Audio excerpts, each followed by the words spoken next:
Good morning, everyone. How are we doing today? Good morning. Wonderful. It's an exciting day.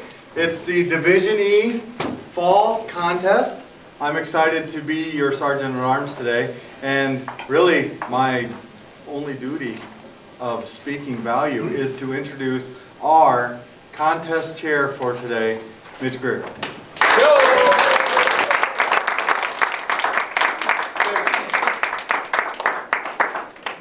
Thank you, Keith. Appreciate that. You have more than one duty, though, Keith. You get to sequester, love that word, don't you? The evaluation contestants outdoors after our test speaker, Mr. Corey May, gives his brilliant speech. I want to thank all of you for being here today. We enjoy the audience, and I especially want to thank my volunteers, for without you, this contest does not come off. So first, let's give a big round of applause for my volunteers.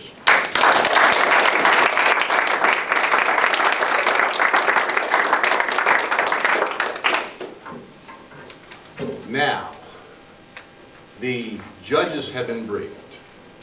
The contestants have been briefed. At this time, I would like to introduce my Toastmaster for this contest, Ms. Kristen Bruckman.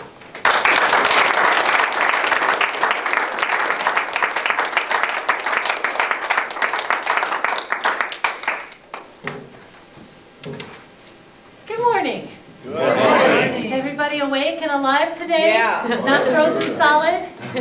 You know, it was 64 degrees in my house when I got up this morning.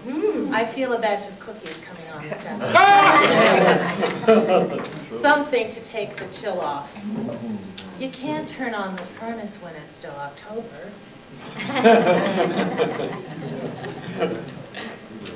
Earlier today, our contestants met with the judges and drew lots to determine their speaking order. For evaluation, the order of the contestants will be Elise Feltis. Elise Feltis is number 1. Number 2, Bert Chonyowski. And contestant number 3, John Hayden. Let me repeat those for you. Contestant number 1, Elise Feltis. Contestant number 2, Bert Chonyowski. And contestant number 3, John Hayden. For a review of the rules of the evaluation contest, please welcome Chief Judge Gil Norris.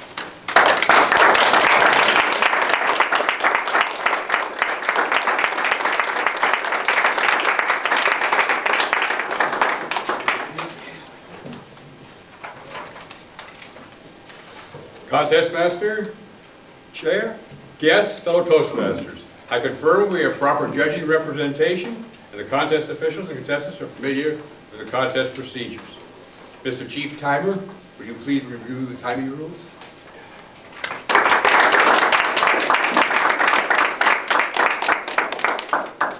Timing will begin with the contestant's first definite verbal or nonverbal communication with the audience.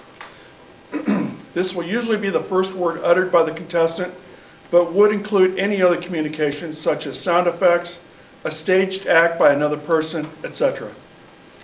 Evaluation length is 2 to 3 minutes. A contestant will be disqualified for speaking less than 1 minute 30 seconds or more than 3 minutes and 30 seconds. The green light will be turned on at 2 minutes. The yellow light will be turned on at 2 minutes and 30 seconds. The red light will be turned on at 3 minutes and will remain on until the speech ends. Any contestant is disqualified whose presentation time is less than the minimum time or more than the maximum time just noted. No signal shall be given to indicate that a presentation has gone into overtime. In the event of a technical failure of the lights, a contestant is allowed 30 seconds extra overtime before being disqualified. We also have these backup green, yellow, and red cards in case the timing lights fail. Have all the contestants seen our timing lights? No. Maybe Tamara can display them for us.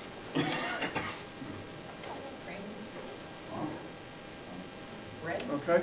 Everybody can see that? Thank you.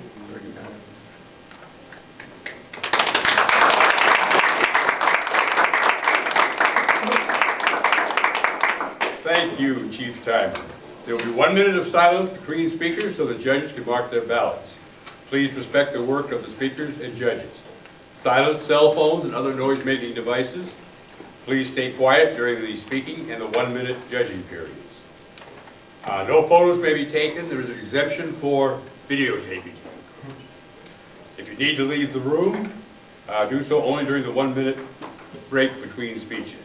Protests regarding eligibility and originality may be made only by the judges and contestants and must be reported either to the contest chair or me as chief judge.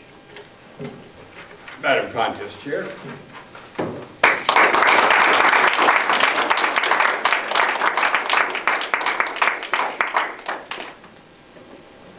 Any questions? Let the contest begin. Our test speaker today is Mr. Corey May of Quad Cities Advanced, the gift of you. Corey May, the gift of you.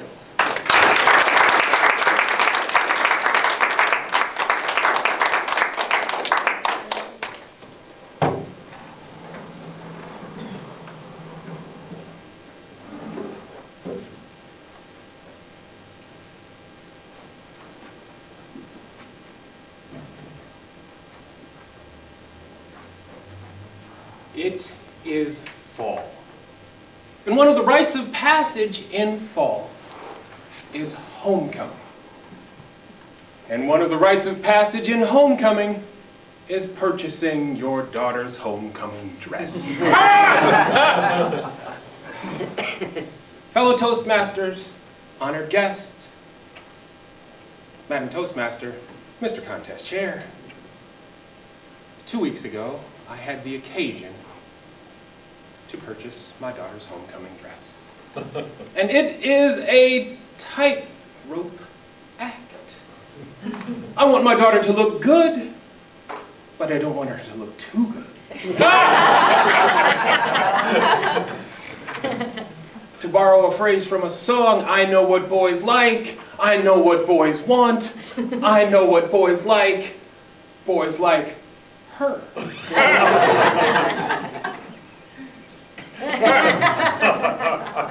My beautiful daughter is 14. She's my second daughter. And she walked into Gordman's and immediately picked up a cloth postage stamp. Daddy, this was on clearance. It was 70% off. And I said, where's the rest of it? And I knew that boys would look. I'm not psychic. 30 years ago, I was a boy. I know what they're thinking about my daughter.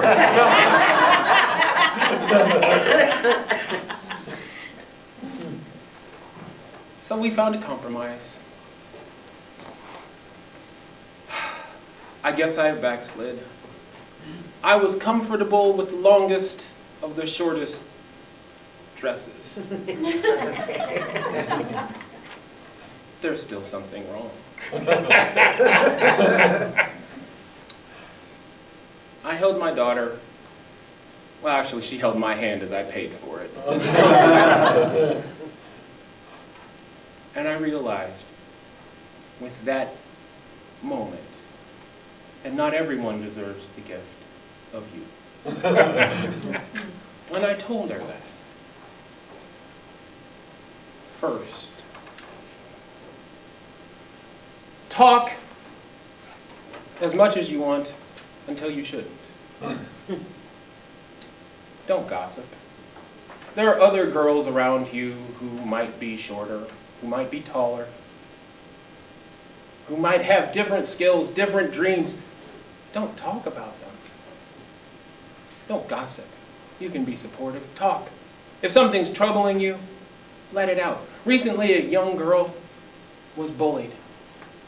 She couldn't take it anymore, and she climbed up to the top of a tower and plunged to her doom. She didn't have anyone to talk to. Talk until you shouldn't. That gossip forced that girl up the tower and to her doom. Talk until you shouldn't. Don't gossip. Second, trust but verify. We all want to trust and believe the best in people. I don't want to encourage her to be jaded or cynical. But verify. Just because a guy likes you doesn't mean he has your best interests at heart. Just because he says those sweet things to you. Remember, 30 years ago. That doesn't mean he has your best interests at heart. Trust, but verify.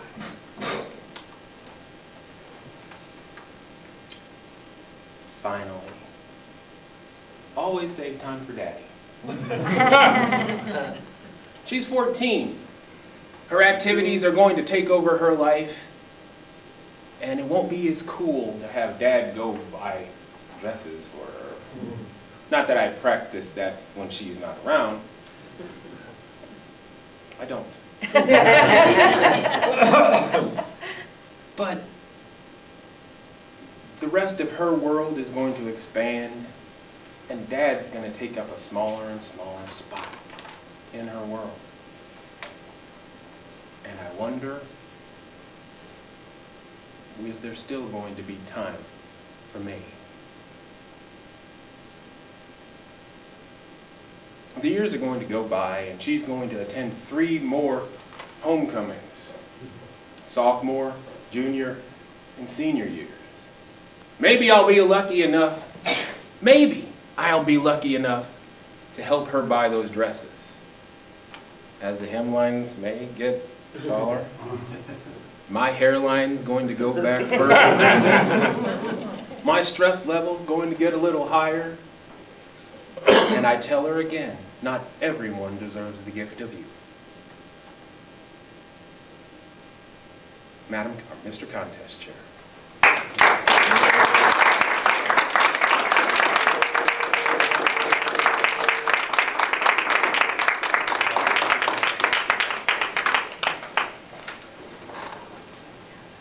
Thank you, Corey. Sergeant at Arms Keith, will you please escort the contestants from the room?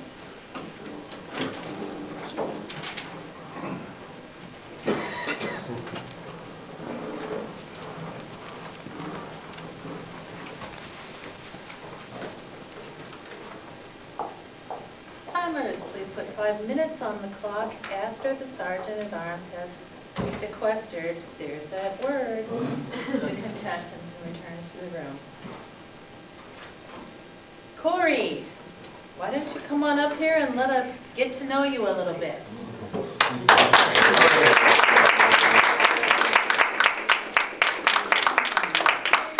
Kristen, long time no see. Yeah, well, it has been, hasn't it? It has been. You have been away at your son's college and up visiting your other kids and doing all sorts of things when we usually see each other at Crossroads and Quad Cities Advanced. Yeah. I remember when you were first talking about developing this speech. I really like the way it's turned out. Tell me about the homecoming dress incident. Give us a little bit more detail. You probably preferred a burqa, right? Well, there was the nun's habit. And the only thing that wasn't covered was a little patch on her wrist, which would have been covered by the corsage. And I would have been perfectly happy with that. But that wasn't cool. And somehow in my advancing years, I've become a conservative parent. Don't know how that happened. No. Maybe it was 30 years ago. I was a teenage boy. Yeah, that's what it must have been. She is 5'9", and she was trying to fit into something that was for a girl 5'2", and I said, no. That hemline needs to get a little lower. And she kept going like this. I said, I think we need a larger size. It was stressful for me. She's still talking to me, I think. Knowing Olivia, I can't quite picture her going for the micro mini, but maybe things have changed in the last couple of It weeks. wasn't so much the micro mini, it's just the mini, but on a girl who's 5'9", that mini got really short really fast. Much to my discomfort. Okay. Now tell us about Parents' Weekend at college. Your oldest is a freshman in college now. Yes. Parents' Weekend. Again, another time of not everyone deserves the gift of you. And my son is a freshman at Rhodes College in Memphis, Tennessee. Small liberal arts college on a 100-acre campus that resembles Hogwarts. And it is absolutely stunning. It's one of the top 10 most beautiful private college campuses in the country. And I flew down there on a Friday, came back on a Sunday night, and my son, who was sort of standoffish when I dropped him off, had warmed up to me considerably. I guess I wasn't the complete dunce that he thought I was when I dropped him off. But he told me several times how much he missed me, which was heartwarming. I had to man up. My shoulders heaved a silent man sob. A solitary man tear trickled out the corner of my eye. I had to buck up a little.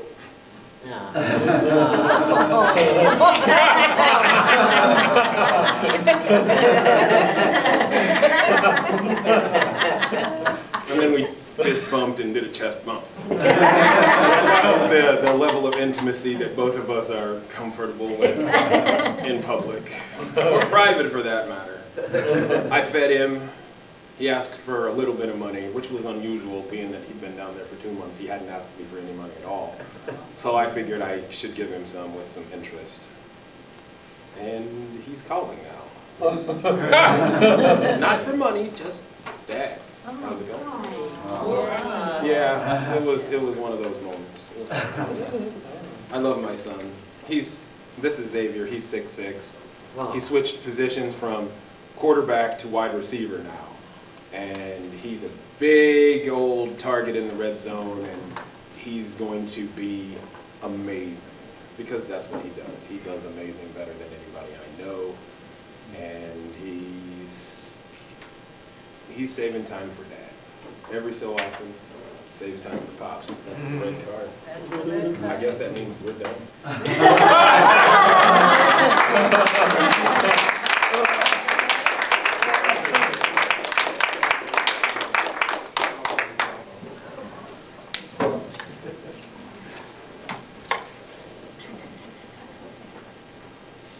Okay, anybody know a joke? I have a really cool one. This one is from Spencer. Spencer 7. I got this at his lesson this week. What did the monkey say to the other monkey? Come on, you guys, you're Toastmasters. The You got answer any is, bananas? I don't know, Miss B. I don't speak monkey.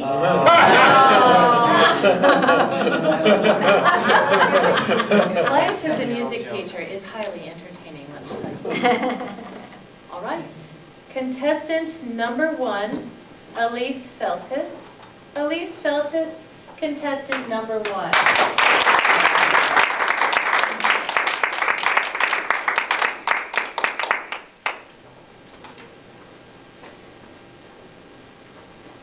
Madam Toastmaster, contest chair, fellow Toastmasters, wow, what an experience Corey put us through. The ups and downs, of buying a homecoming dress for your daughter. I am that daughter. Probably went through the same thing. But I loved your speech, The Gift of You. I love the title. It made sense. The beginning to the conclusion. I understood what you were trying to say, that your daughter is a gift, and not everyone deserves that gift.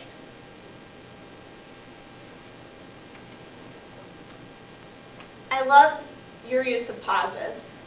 Your use of vocal variety was excellent. Your facial expression. You held your daughter's hand as you bit your lip and paid the bill. You walked that tightrope. You wanted to look nice, but not too nice.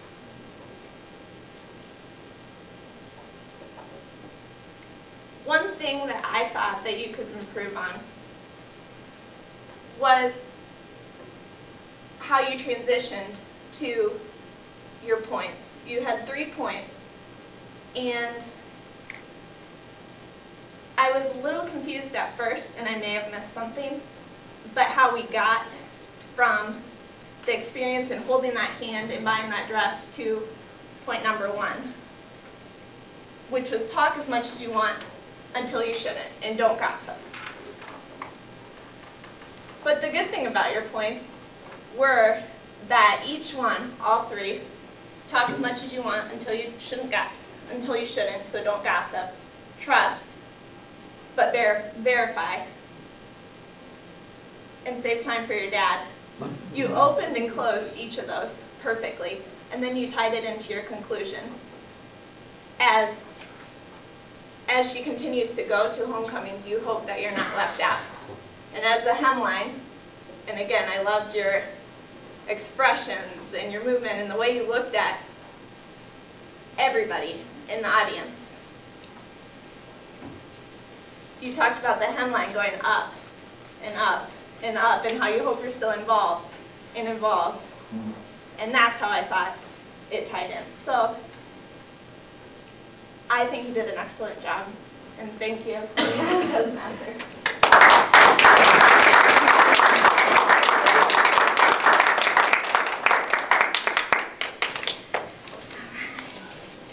Timers, may we have 1 to 2? Bert Tomyowski, contestant number 2.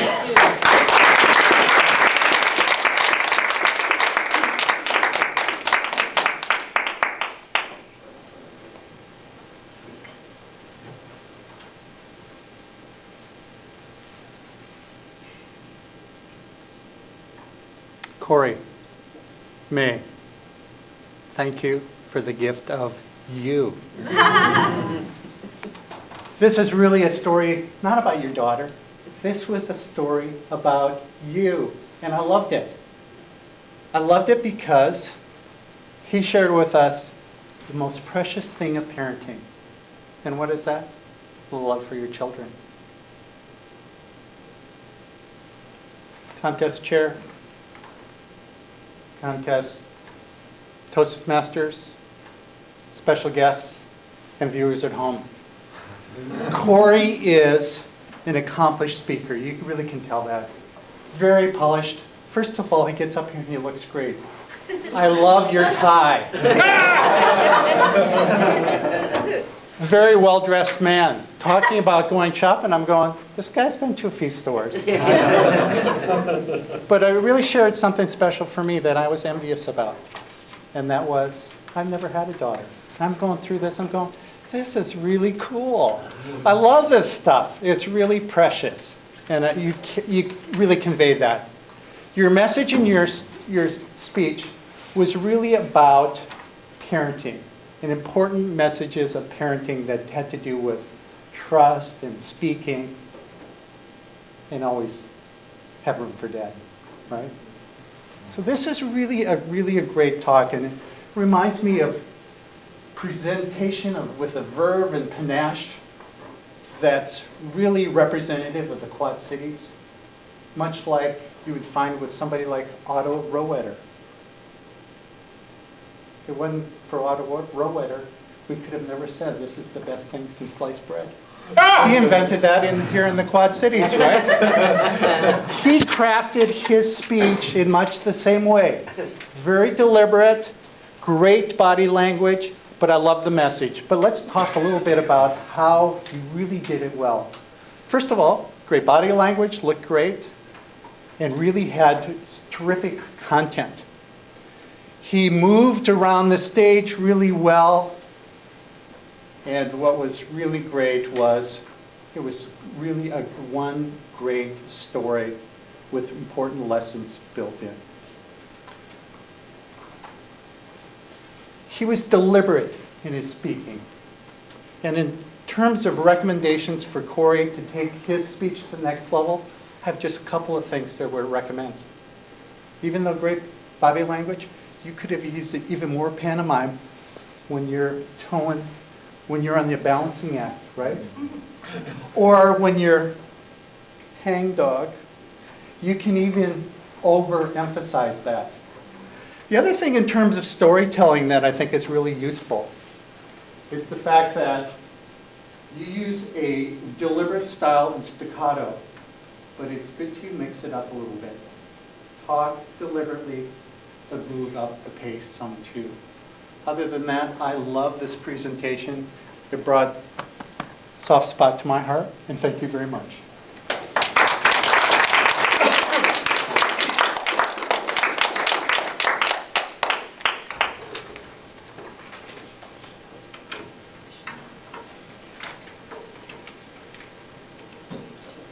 Timers, may we have contestant number 3, John Hayden. John Hayden, contestant number 3.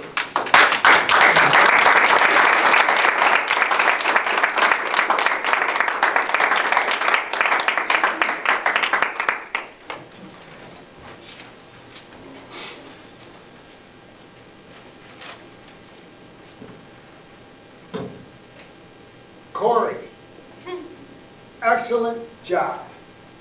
From the very beginning, one of the first things you did, actually the very first thing you did that most people do not do, is you waited for Kristen to be seated. Most people are so nervous when we get up here. We assume the professional speaker's pose where we grab the lectern with so much strength that our circulation is cut off. But then again, we start in right away, just jabber, jabber, jabber, jabber, jabber, and don't wait for our audience to be seated. When you do that, you then draw all that attention right here, which is where you want it. Remember this. It's an acronym, MSP. Now, if you leave from MLI and go to MSP, you will go from Moline to Minneapolis, St. Paul. But if you take MSP and interject that in your speaking, you will have material, structure, presentation. And you will take your speaking wherever you want to take it. Your material today was outstanding. Interjected with a lot of humor, because when you humorize, as Darren LaCroix says, you humanize. Oh my gosh, did you hear the people laughing up here as you started to explain to us what it was like to take your daughter shopping? I don't even have kids, and I could relate. Very well done. And then you moved into the structure. Your opening. Funny. You tapped into our world and transported us right up here into yours, which is where you want us to be. But then you took it another step further. Your structure, you had the 3 supporting points. Talk until you're not supposed to. And then the last one is save time for Dad. Here's one suggestion. Because it's really difficult to find something with Corey as an evaluator. Because you're at a very high level. We got one side of that whole perspective. Because it was in narration. Add dialogue. Dialogue will take you where you want us to go faster, more directly, and more clearly than narration. And you will even be funnier than you are now, and you are really funny. And in closing, last words linger. Last words linger. Just imagine your final point if you were to say to your daughter, will you save room for me because I want you in my life? And then her response, if you played that out, make them last, make them yours. Great job.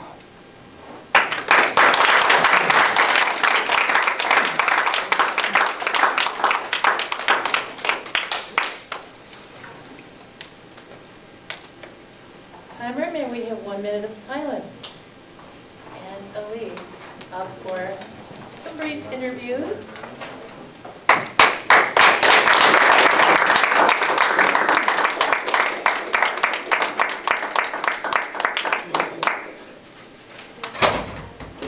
Doesn't matter. Elise, since you were contestant number 1, I'm going to start with you. Nice scarf. I almost wore my one that color today. Excellent. Now, you are a member of Speakeasy number 3588. I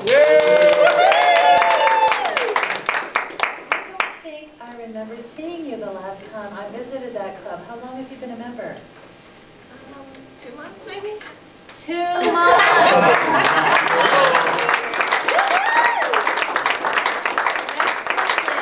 Excellent. Way to go. Competing will really take your skills up fast. You are doing a wonderful job after 2 months. That's incredible. It says here that your interests are running and watching movies. Tell us about your favorite movie. I don't have a favorite because I've seen so many. I love all movies. Last weekend I watched Stuck in Love. It was just a movie I hadn't seen in the red box yet, so I don't have like an all-time favorite movie. Do you have a favorite genre that you enjoy more than others? Drama or romantic comedy, but not dumb comedy. And it says here that what inspires you most is helping others. That's wonderful. What kind of things do you like to do to help people? I just like to make people's lives better. In my job, I work a lot, but I have the opportunity to get close to a lot of people, and they share what they're going through, and then I find ways to bring them up. Wonderful. And where is it that you work? What do you do for a living? I'm manager of perishables at Hy-Vee, Okay. so I oversee all the perishable departments. Wonderful. And so you have a chance to coach your subordinates and Mm-hmm. help them to better their lives. That's wonderful. Thank you so much, All right. Elise. Thank you. Congratulations.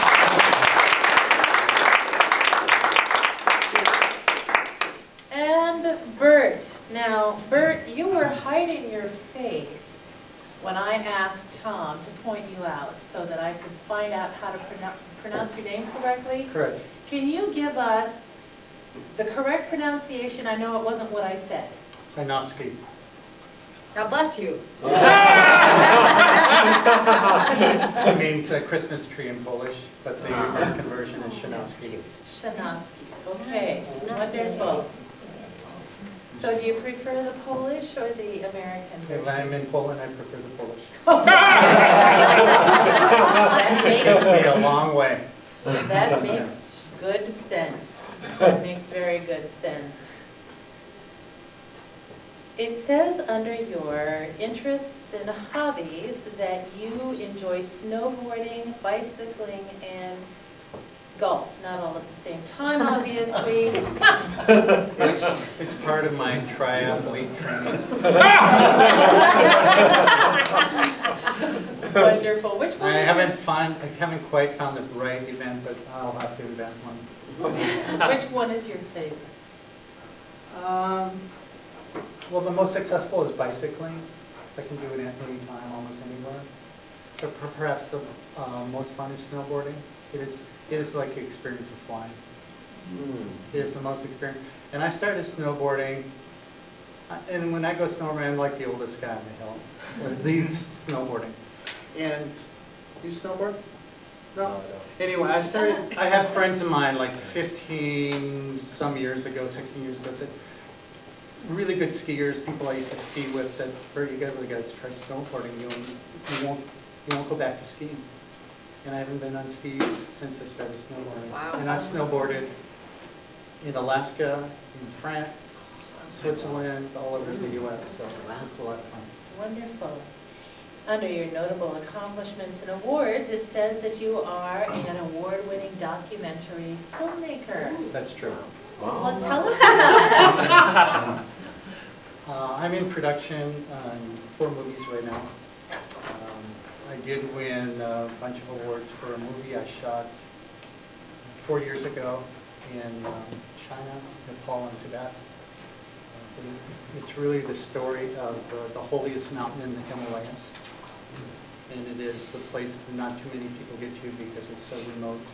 Nobody can ever climb it. It's forbidden to climb it. But it is spectacular scenery. It's like more dramatic than Star Wars or Lord of the Rings. And I put together an incredible soundtrack of recordings I made along the way, but also had the cooperation of incredible world musicians all over the world who contributed to the effort. So I won for Best Music, Best Documentary, and a number of film festivals. Wonderful, congratulations. Thank you very much.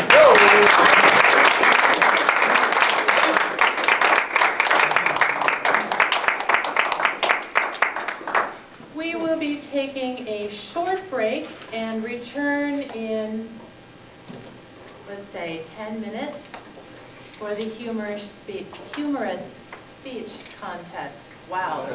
Cool. Yeah. Well, if it's not, then we I'm go going home now. All right. Welcome back. Thank you for being on time and on task. The chief contest chair asked me to get things started and wanted me to introduce once again our Toastmaster for the day, Kristen Bruckman.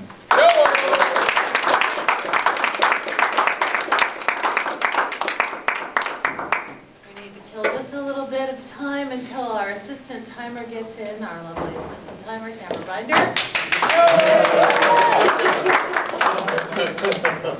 Something's pressing. Yes.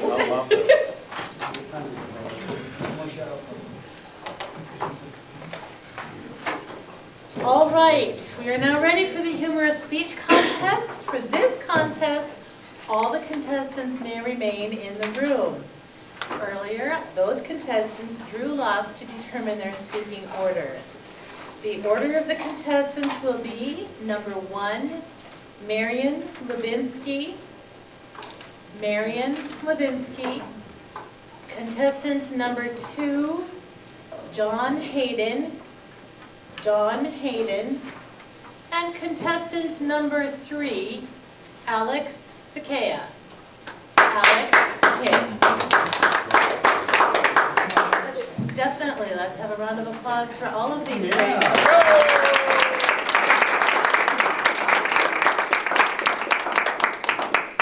No matter how good you are, you do still have a few little kangaroos in the tummy the morning of the contest. So thank you for encouraging them with your applause. Let me repeat those names for you. Marion Levinsky, contestant number 1. John Hayden, contestant number 2. And Alex Sakea, contestant number 3. For a review of the rules of the humorous speech contest, even though you probably all know them, let's welcome back Chief Judge Gil Norris.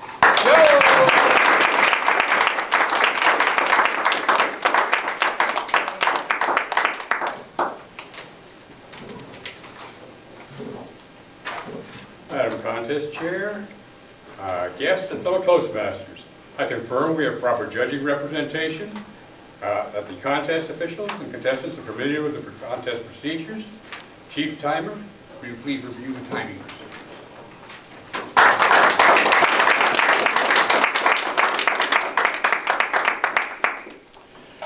Timing will begin with the contestant's first definite verbal or nonverbal communication with the audience.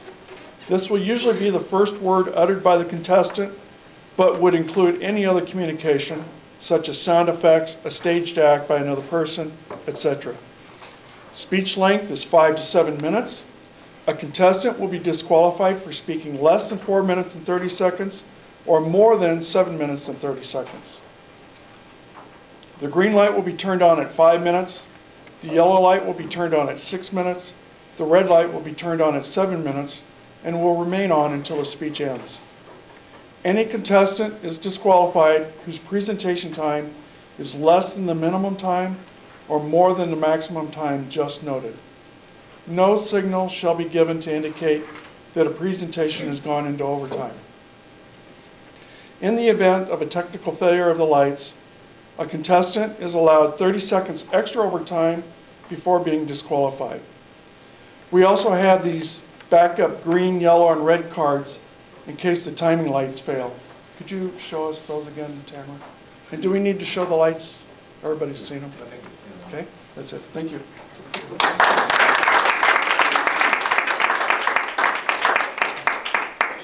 Thank you, Chief Timer. There'll be 1 minute of silence between speakers so the judges can mark their ballots. Please respect the work of the judges and the speakers. Silence cell phones and other noise-making devices. Please stay quiet during the speaking of the 1 minute judging period. Photos, same rule applies as before. If you need to leave the room, do so only during the 1 minute period between speeches. Protests regarding eligibility, originality, may be made only by judges and contestants and must be reported either to the contest chair or to me as chief judge. We had one question. The line for the speakers is from across up to there and across.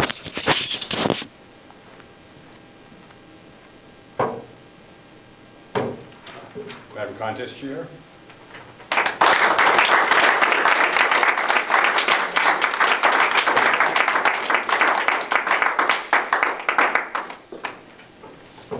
Are there any questions? Seeing none, let the contest begin. Contestant number 1, Marion Roberts Lubinsky, Laughter is Medicine. Laughter is Medicine, Marion Roberts Lubinsky.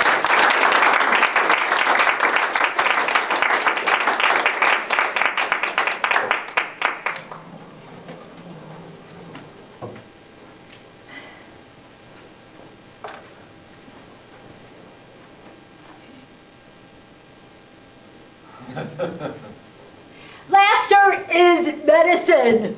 Side effects may include sore cheeks, heart palpitations, snorts, toots, tinkles. Honored guests, fellow Toastmasters, dignitaries, contest chair. I love to laugh loud and long and clear. The more I laugh, the more I'm a merry yummy.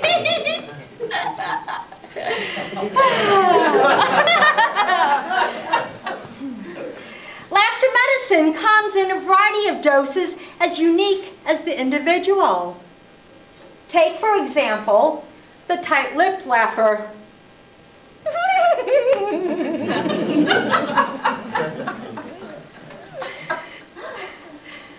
There's an escalating guffaw.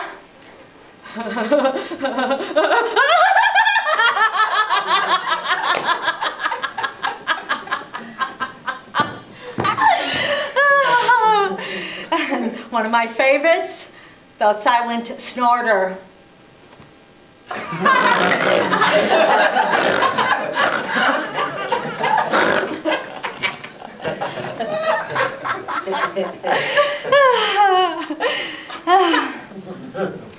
American poet E.E. Cummings suggests the most wasted of all days is one without laughter. No matter what sound your laugh makes, my research has shown them all to start with a smile. My mom had a wonderful laugh, as delightful as a songbird in springtime. My mom could have been the poster child for the phrase, live well, laugh often, love much. My mom was a positive soul model. My mom died peacefully in her sleep at the age of 80. In the days that followed, the family got together at her home for the difficult task of sorting through her belongings. One of her granddaughters, Jessie, and I were assigned her jewelry. Keeping our eyes dry was hard to maintain, as she was greatly loved by everyone. Jessie, she called my mom Nanny, as did all the grandchildren. Well, her and I stood at Mom's dresser, opening up the boxes. Jessie working at that end, I'm down here.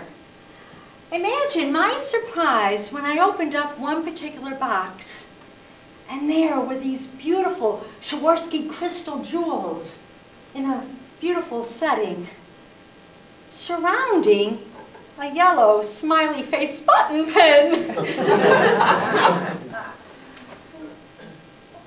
What was she thinking?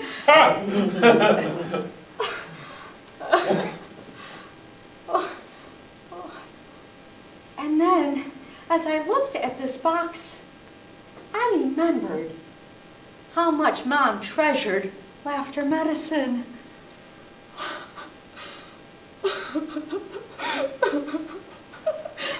I began laughing and crying.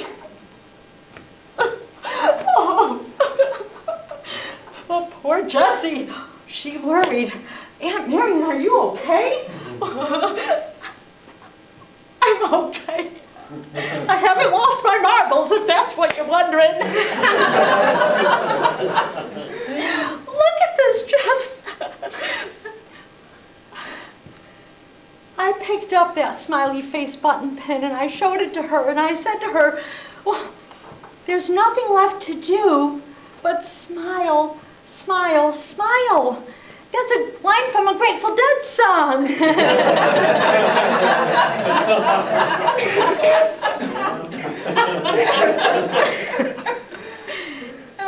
Nanny doesn't want us to be sad. She's okay, and she wants us to be okay too. And Jessie and I shared a really great crying and laughing fit. And then we shared it with the rest of my family members. Laughter medicine can turn a frown upside down.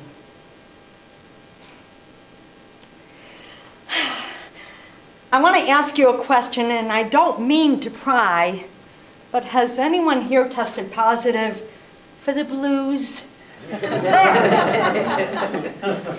To you I say, healthy happiness is on the horizon. It's at the doors, seeping in through crevices and into conversations. My mom had a saying, it's not what you have, but what you share that's important. I wonder what would happen if we all smiled at each other right now. The results could be nervous chuckles or hilarious anarchy. Laughter medicine may cause your heart to sing. Remember, it's not what you have, but what you share that's important. Madam Toastmaster.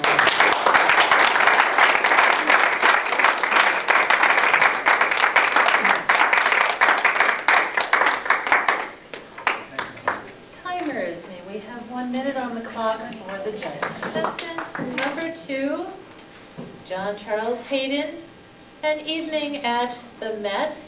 An evening at the Met, John Charles Hayden.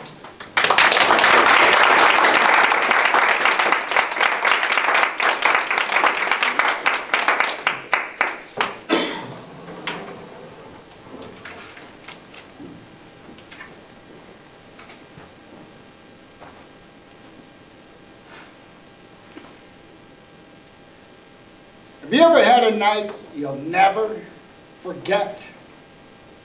August 12th, 1980, as the Oakland A's rolled into town to play my beloved Minnesota Twins, is a night I'll never forget.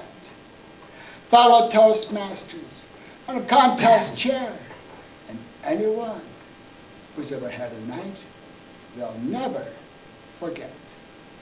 In 1980, the Twins were awful. They hadn't had a winning season in years. The crowds were thin, the booze were thick, and the beer was stale. Regardless, as often as possible, my buddy Mike and I were at the Met to see the Twins. As we rolled up to the Met that night, Mike suggested this to me. Hey, Buddha, instead of doing what we usually do, tonight, let's see if we can sneak in, without paying. I don't know. I think we should do what we usually do. Pay a security guard $5 to look the other way. Walk on in and then sit where we want. No, Buddha, follow me. As Mike distracted the ticket taker, I slid on in without paying. Before I knew it, there I was in the left field seats, staring right on in toward home. It was a beautiful night for a ball game. A couple minutes later, he joined me. Our first objective, find seats. We were like 2 of the 3 bears. The first seats, the bleachers, were too uncomfortable.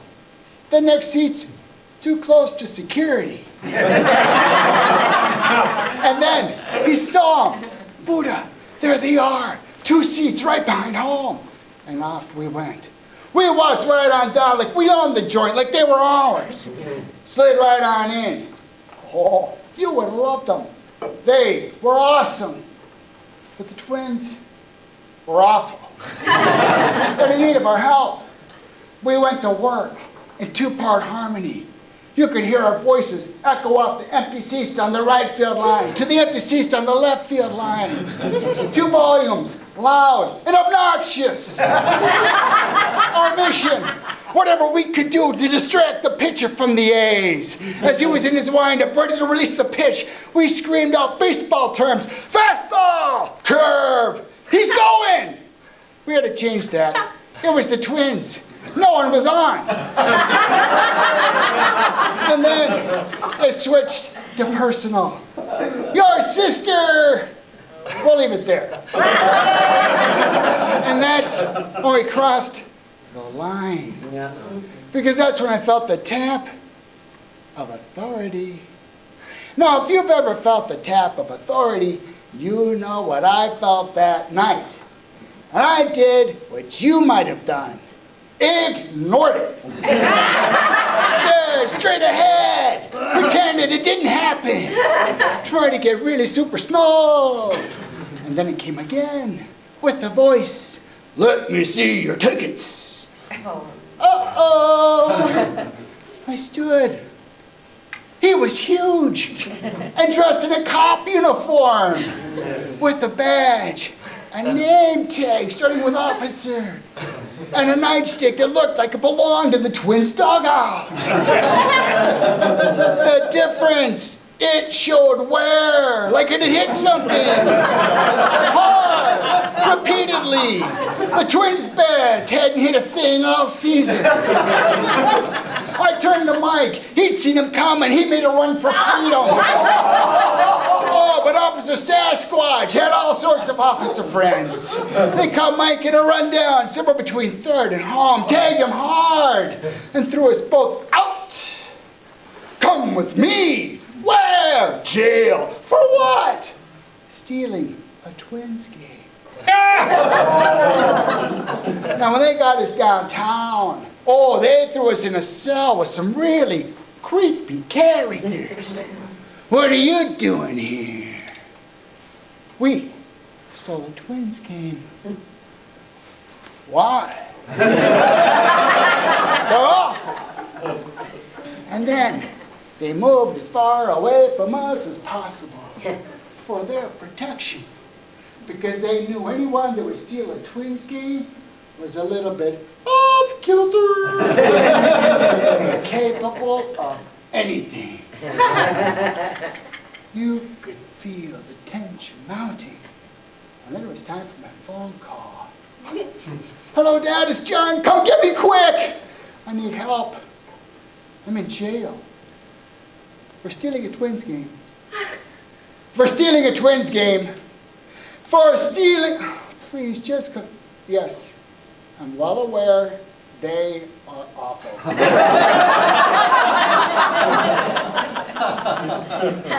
And I do remember that talk we had that one night with my brothers and me. I was hoping you had forgotten. I'll see you in the morning. Click. The click turned to fear. Fear turned to panic. Panic turned to prayer. And my prayers were answered. Mike's brother was on his way. Seems he'd been there before. His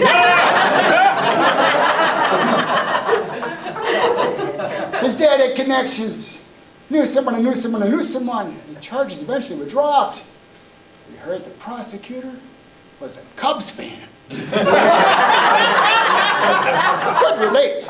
A couple of months later, his dad asked me, Buddha, what did you learn? Well, sir, we were wrong that night and really screwed up. But sometimes in life, you don't always get what you deserve. But what we got was a night we'll never forget.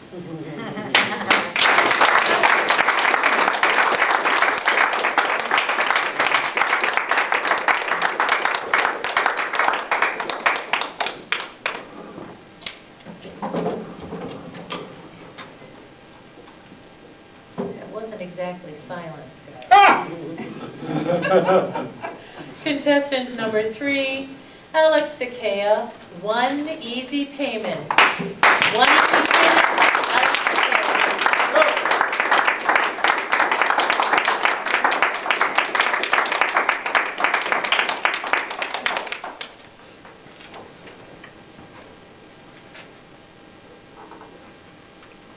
Madam Toastmaster, Mr. Contest Chair, fellow Toastmasters, honored and distinguished guests, I think there must have been some sort of misunderstanding because I'm not actually here to give you a humorous speech.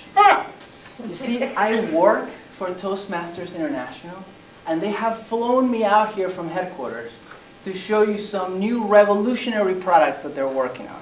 Do you want to see them?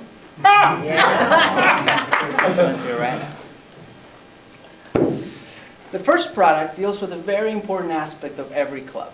Toastmasters International feels that there is just entirely not enough clapping at every meeting. Did you know that we spend only 85% of every meeting clapping? That's 15% more clapping we could be doing. As a response, Toastmasters has created these. The Toastmaster clapping gloves. That's right. You can clap in these all day. They recommend that you do. Let's say you're out to lunch and a friend orders a salad and they gesture that the dressing should be on the side. That's speaking to inform, am I right? You can get these guys for one easy payment of $19.95. Next up, we have a product that deals with vocal variety. I'll show it to you right now. It is called the volumizer. This is cutting edge technology here. The volumizer, how it works is that you simply point it at a speaker that is lacking vocal variety and you can raise or lower their volume. It's amazing. Now, it's not just for presentations. You can take it home and raise or lower the volume of a spouse or a loved one. Really amazing technology. You can see that it's got a very Apple-like design, and because it was inspired by Apple, this little guy will cost you one easy payment of one arm plus one leg. Next up is a product for beginning speakers. Sometimes when you're starting to speak, it's nerve-wracking and it's hard to listen to critical feedback about your presentation. As a result, Toastmasters has created a product called Feedback Be Gone. I'll show you how it works. When somebody's giving you critical feedback, you simply pull out "feedback be gone" and you stick it into your ears. If they're done giving you feedback, you pull them out. By the way, these are also great to take home and use with a spouse or a loved one. Feedback be gone is $19.95 for the orange one, and the green one is free.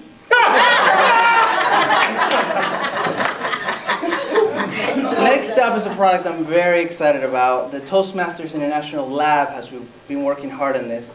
It's called the Eliminator. And here it is. Look at this thing. I know it looks really crazy, but I'll show you how it works.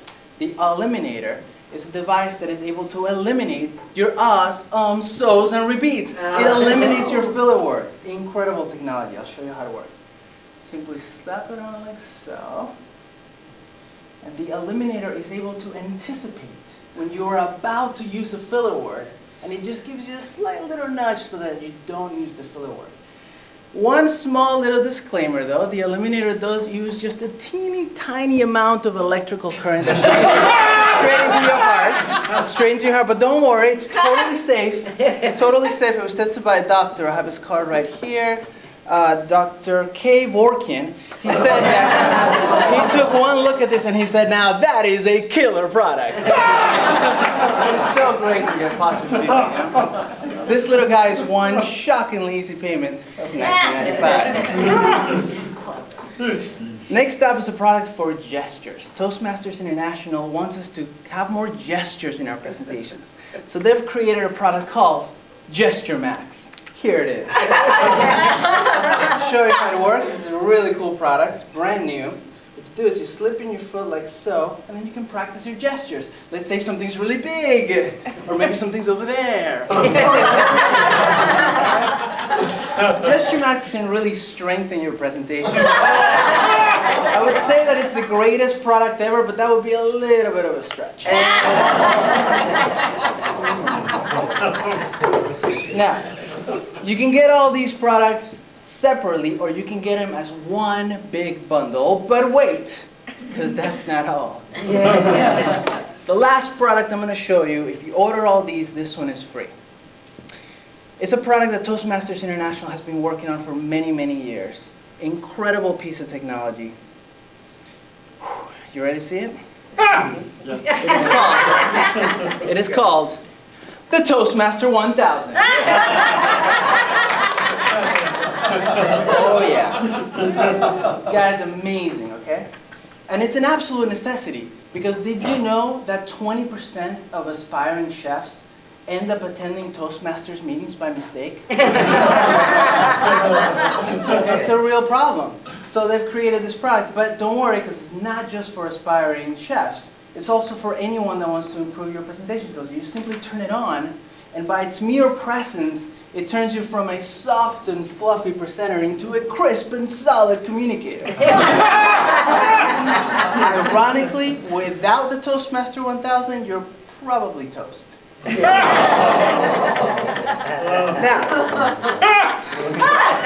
you can order all these products today as one easy bundle for one extremely easy payment of my plane ticket back to headquarters. Who wants a bundle? Who wants a bundle? Yes, great choice, Mrs. Toastmaster.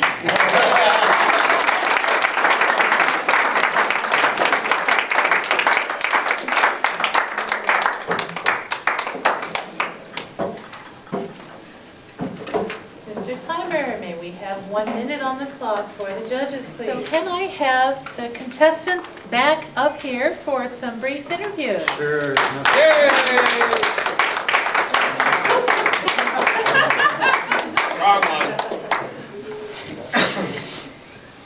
Marion, we're going to start with you since you were contestant number 1. It says here that your interests and hobbies are writing, acting, walking, and breathing. I really like that last one. I'm really fun. I actually do it several times a day. Amazing. Yes. So which of those 4 is your favorite? Oh man, it's like Lisa's favorite movie. I have so many passions. My writing has allowed me to put my memoir together. And it's, all right, it comes and goes, the writing curve. Sometimes I take a break from it. Sometimes I detour and write a column for the Galena Gazette. I really do love writing. I've been a secretary in my past life in Chicagoland, and words and spellings and spelling bee, and so it must be something about words and the passion of words that I really love. Wonderful. So tell us a little bit about the acting. What kind of acting do you do? Well, currently at the DeSoto House on Main Street in Galena, Illinois. Oh, yes, this side of the river, yes. The women of Courage and Commitment are doing historical portrayals this afternoon, but I'm not there because I'm here. In 2008, I joined this organization. They've been doing these portrayals from Galena's past, mostly featuring Galena women, but bringing to life the stories from the 1800s. And I get two roles. I have one that is Julia Jones, the first librarian of the Galena Public Library and Reading Room. And the other is a Southern belle. She was a spy, alleged spy for the Confederacy, Rose O'Neill Greenhow. She wears a hoop skirt. I've been found on Main Street on Grant's birthday weekend doing, running from the Union soldiers as the spy. They have a spy chase every year for Grant's birthday celebration weekend. And once I got the opportunity to portray Rose, I got to be the spy on Main Street, running around with my hoop skirt. They did capture me and tried me for kidnapping, the alleged or attempted kidnapping of General Grant. Did they frisk you? I left with my neck still attached to the body, so they did not frisk me. And of course, you know, those hoop skirts isn't because we're shaped like that. You know, the visual of you running down Main Street in a skirt. I would love to see that. You're going to have to let us know when the date is next time. Absolutely, Kristen. Thank you so much. Thank you.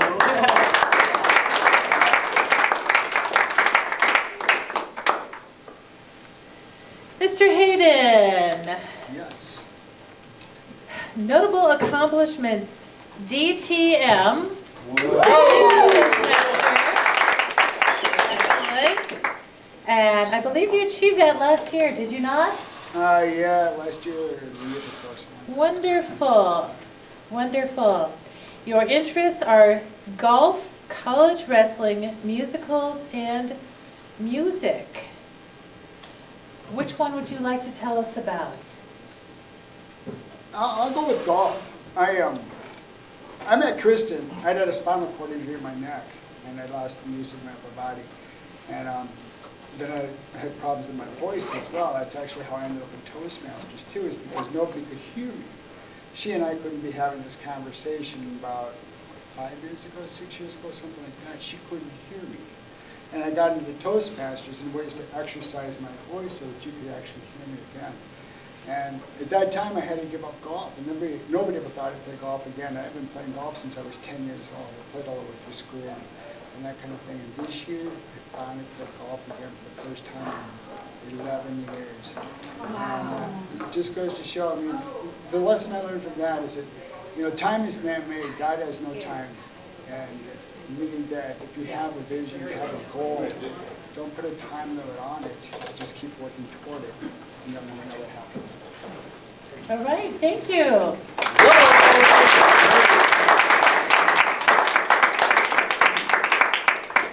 And Alex.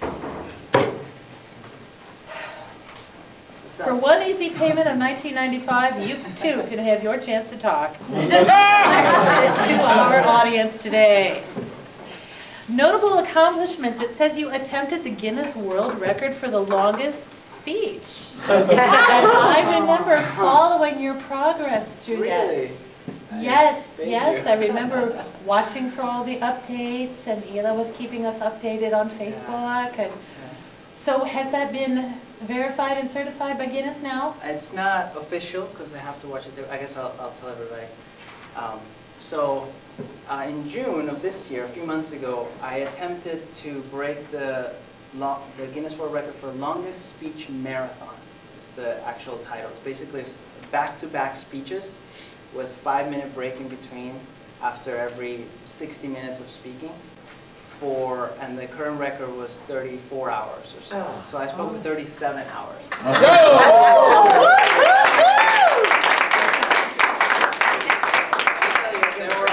You can watch it online.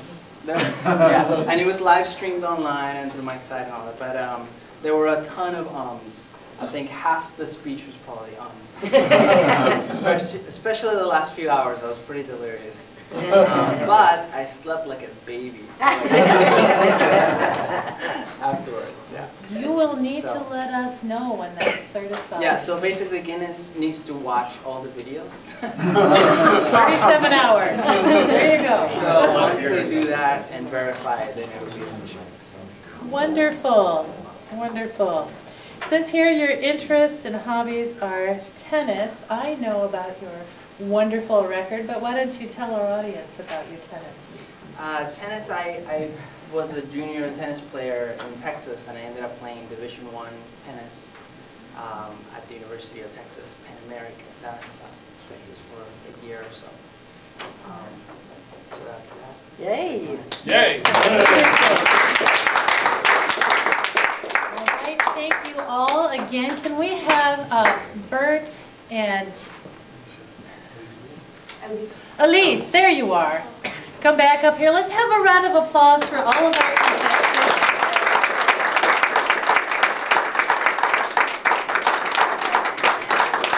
Here, let's just go all over here for a nice little group photo. Really? Yay. Please, no photos. Ah, there we Only go. video. Division E contestants, another round of applause. Great job.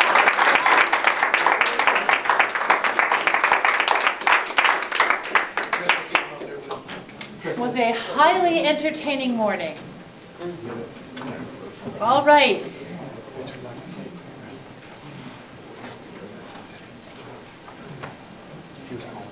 Okay, I am told that we need a technical. All right, we have these wonderful certificates of participation for John Hayden.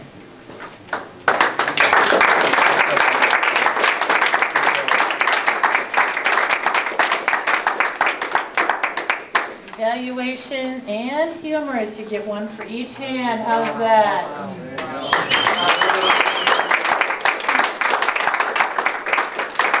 Alex Sakea.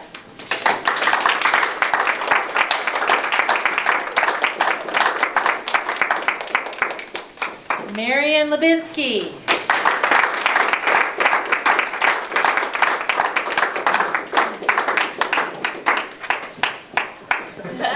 Bert.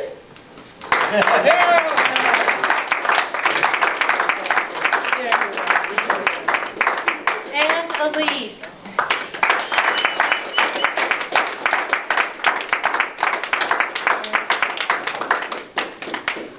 All right. For a list of upcoming events and important District 19 news, I would like to welcome our Lieutenant Governor of Education, Mark Latta.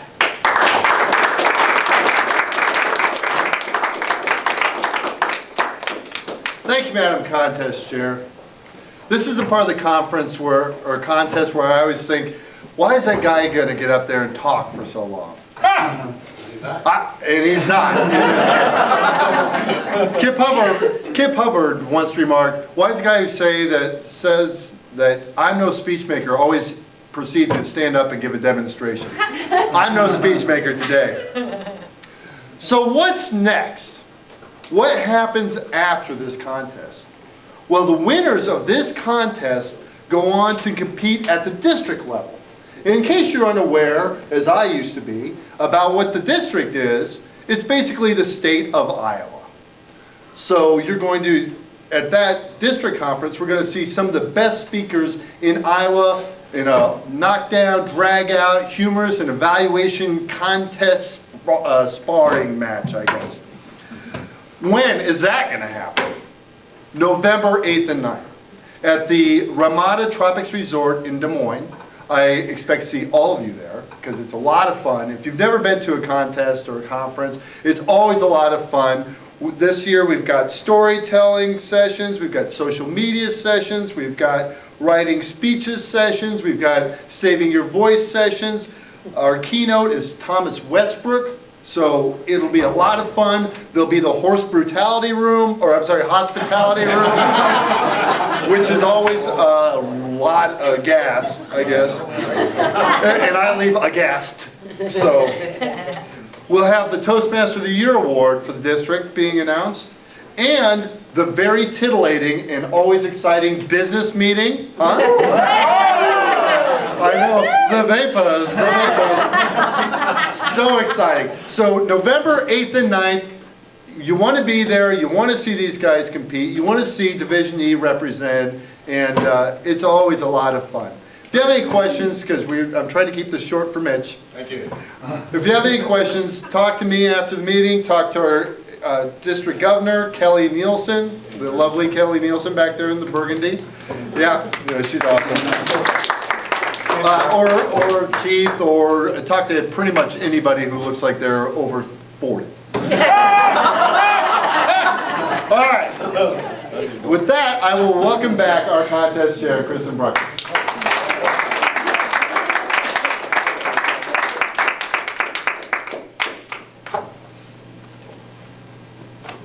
All right. One more announcement. I see we have a quorum of Quad Cities Advanced here. I would like to meet with you all immediately following the contest, so please none of you leave, because we have some minutes to approve and another important vote. Quad Cities Advanced right after this meeting. Do we have the awards? May I have the not envelope, please? All right, wonderful. Division E Governor Mitch Greer.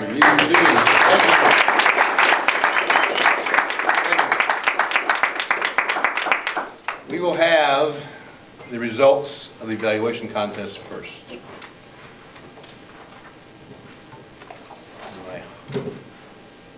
I'm going to do this actually over at the table, as that's where the trophies are at. Oh, you're going to bring them up to me? Thank you very much. Appreciate that. And what do you got there? Second? I'm moving down to third as far as the certificate goes. In third place, Elise.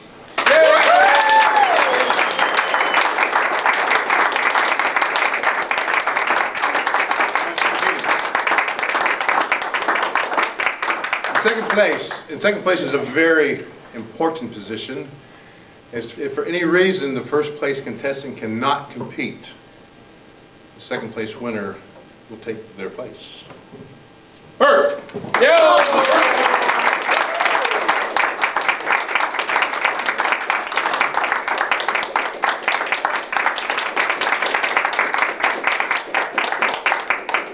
First place in the Division E evaluation contest, John Hayden.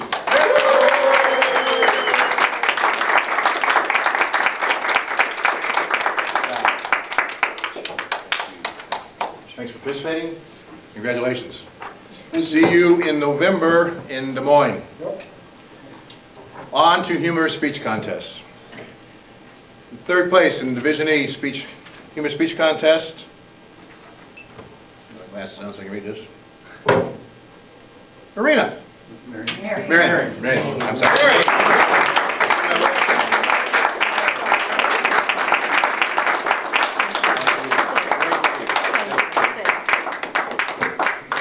In second place, and once again, second place is a very important position, as if the first place contestant cannot compete, you are responsible for taking their place. It's only a mere 1995, Alex! Yo!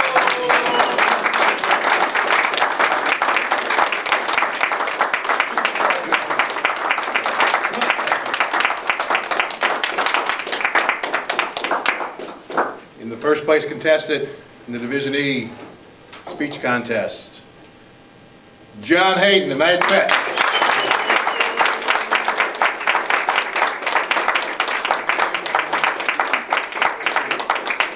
There you go. See you in the morning.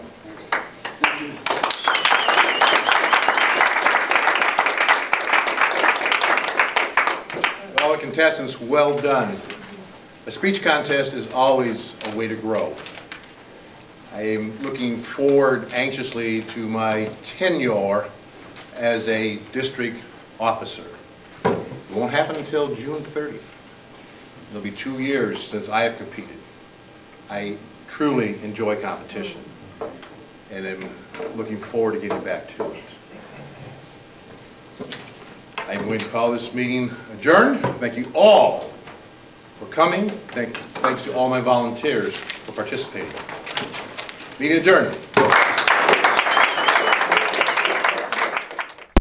The process, but I know we've only got the room for a little bit longer. The Division E Toastmaster of the Year is a very prestigious award. If you've never seen what Toastmasters of the Year, what they do to achieve that distinction, this particular person is a member of a couple different clubs. They're a regular competitor. They are put together their club newsletter, which I hear is awesome. It is just, huh? It's amazing. Amazing. It's not awesome. It's amazing. So please help me welcome the Division E and congratulate the Division E Toastmaster of the Year, Judy Reedy.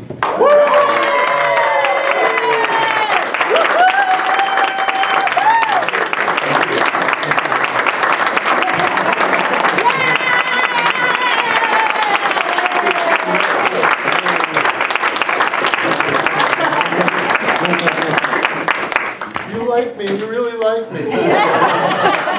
All right, back to our Division E governor, or you want me to adjourn? Close it. And we are now adjourned. Thank you all.